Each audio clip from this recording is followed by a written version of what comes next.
Police Minister Bheki Cele, saying he's confident there'll be a quick extradition from Eswatini of two of the suspects believed to be involved in the murder of the rapper AKA and the chef, Tebello Tibz Motsoane. The two are in custody in Eswatini on different charges.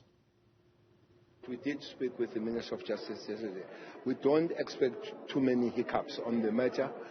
From the side of the police, the relationship are quite good with the Eswatini Kingdom. We know the minister there of the police, who happens also to be the vice prime minister there. So we are in touch, we talk and all that. We don't expect a lot of resistance or problem. Meanwhile, the Eswatini acting police spokesperson, Nosipho Nguni, says it's uncertain how long the extradition process will take. Unfortunately, I cannot give a specific time because court processes have their own ways and own time frames that they probably use. But what we can say is that next week, Tuesday, they will be appearing again at the magistrate court for another remand. But then if the process of extraditing them will be, as soon as it is over, then they will be taken back in conjunction with the SAPS, of course. And Nguni has explained how police rounded up the suspects at the request of the SAPS. We got a communique sometime last week from the SAPS regarding suspects who allegedly were hiding in the country of Eswatini. Then immediately we rose up and then started searching for them. And then luckily we were able to apprehend them on Saturday morning. Fortunately, when we found them, there were just the two of them, the ones that we currently have in our custody. Information we have is that in the past days there were three of them, but then the other one, seemingly he left the country to whichever destination that we are not currently sure of. So at the moment, we just have the two that we found on Saturday morning. Gary Eisenberg is an immigration lawyer. He joins us now. Gary, good evening. Firstly, how difficult is it to extradite someone from Eswatini? Well, we only have to learn from the Shepherd Bushiri case of a year or two ago, where our Minister Lamola, Minister of Justice, said it was a very easy thing. We'll get them across then in a very short space of time, and he remains in Malawi. The same thing could happen to these gentlemen, Kambinda brothers. A request for their provisional arrest was made. They found them there. The police acted with alacrity, with great speed. They appeared once. They're going to appear again before a magistrate. Let us see what the defences that will be raised, that might be raised by the accused defence team, and then that will plot the way in terms of Eswatini domestic extradition law, and that will determine eventually how long the Prime Minister will take to decide to extradite them, and that's anybody's guess. Is it a bit easier? Because as I understand it in this case, the two people arrested in Eswatini are South African. Shepherd Bushiri, of course, was a Malawian citizen. It makes absolutely no difference. Once a provisional request in terms of the South African Development Community Protocol and extradition has been made and they've been arrested accordingly, the extradition process begins.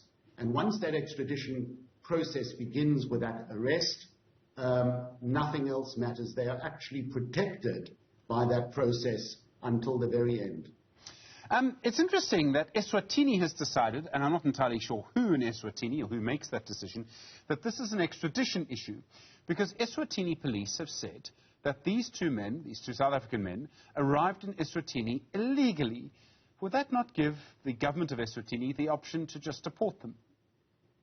Well, before an extradition request begins, that might be a consideration to apprehend them, find them, arrest them for deportation in terms of Eswatini deportation laws, their immigration laws that all the SADC countries have, including ours. But once the extradition process begins, it doesn't matter whether these individuals have no immigration status in the country or entered that country unlawfully. Once the extradition process begins with a first provisional arrest, they're protected by the process until the extradition procedures have been completely exhausted.